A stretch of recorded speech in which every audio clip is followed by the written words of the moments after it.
qual é o motivo de uma delegacia voltada apenas para a proteção do idoso? Porque o idoso se encontra nessa situação de deficiência e... Essa delegacia ela foi criada em 2018 pelo governo do estado, exatamente por conta da vulnerabilidade, da fragilidade do idoso, em razão da idade avançada, da limitação do idoso física, da limitação muitas vezes emocional, da limitação muitas vezes até psíquica. O idoso, dentro do contexto de violência doméstica e familiar, que muitas vezes a gente acredita que é só contra a mulher, mas o idoso muitas vezes até o nível de vulnerabilidade do idoso é igual ou até muitas vezes maior do que a da própria mulher. Sim. Doutor, e em relação aos chamados relacionados a golpes financeiros contra o idoso, vocês costumam receber frequentemente? Como é essa questão? Bastante frequência, de forma direta ou de forma indireta. Geralmente os crimes que nós apuramos aqui, em sua maioria, tem alguma pertinência com a questão patrimonial do idoso, que está sendo desviado o patrimônio, que estão se apropriando do patrimônio do idoso ou tentando se apropriar. Sim. Em regra. E qual é o estilo de denúncia mais recorrente em relação à violência financeira contra o idoso? É a retenção do cartão, dos benefícios do idoso, um dos filhos, geralmente é um familiar, retém o cartão do idoso. E outra denúncia muito frequente é desviar os bens do idoso em proveito próprio. A idade média das vítimas que sofrem esses abusos financeiros é mais ou menos em 65 anos, porque o idoso é a partir de 60, mas o que eu vejo aqui de forma empírica é que a média é 65 anos. Com que frequência os casos denunciados são solucionados? A gente soluciona praticamente 100%, é uma questão só de tempo. Certo. A violência financeira é mais comum em idosos mais abastados ou mais carentes? Em todos. Em todos, né? Em todos.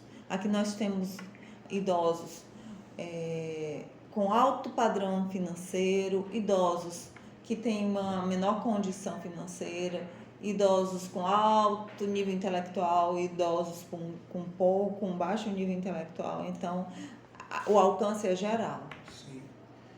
Qual é o poder aquisitivo médio, assim, dessas vítimas? Elas têm mais condições financeiras, são mais carentes? Não, tem mais condição financeira. Geralmente são aqueles idosos que formaram um patrimônio ou que têm uma boa aposentadoria ou pensão.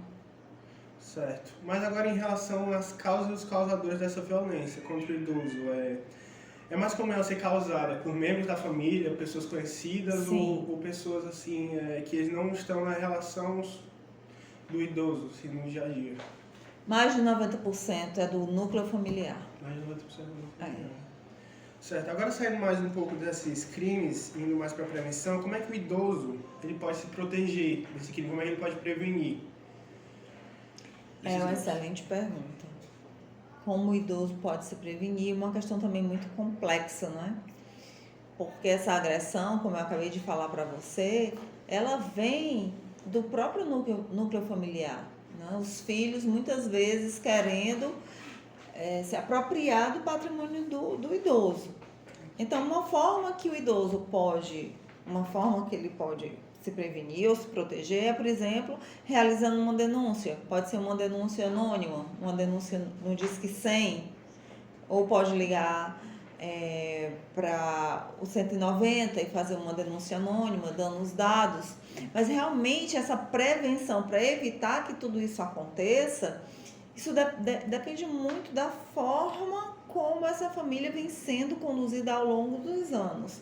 E estabelecendo limite. O idoso tem que estabelecer limite. O patrimônio é dele.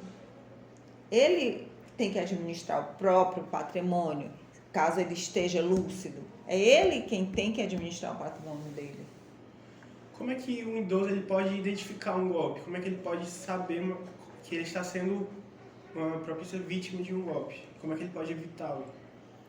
O primeiro sinal é uma invasão de espaço, no poder, na capacidade do idoso de autodeterminar e de decidir de que forma ele vai usar o dinheiro dele. Sim. O dinheiro é dele. quem tem que administrar o dinheiro dele é ele. Se o idoso está lúcido, se o idoso está são, há que se ter um limite nessa intervenção, nessa interferência que os filhos, muitas vezes são os filhos, tentam fazer no patrimônio do idoso. Os filhos precisam respeitar o patrimônio do idoso como de propriedade dele. Volto a dizer, estando o idoso lúcido, estando o idoso são.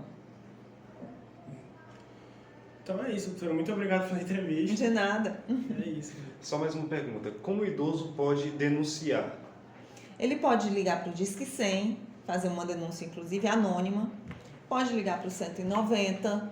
Ele pode falar para uma pessoa que ele confia e essa pessoa trazer a notícia do crime aqui para a gente na delegacia. E a partir daí a gente começa a investigação e a gente instaura o inquérito policial. E daí é com a gente, é com a polícia. Perfeito. Muito obrigado.